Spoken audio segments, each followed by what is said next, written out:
Hello दोस्तों, आज का इंग्लिश वर्ड है ग्रीट।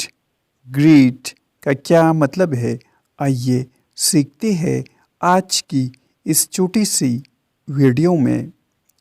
ग्रीट का मतलब है सलाम करना, बंदगी करना, पूछना या खैर मुक़द्दम करना।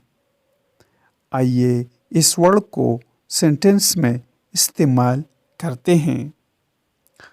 We should greet each day with a positive attitude. इसका मतलब है हमें हर दिन को مثبت हालत से निभाना चाहिए।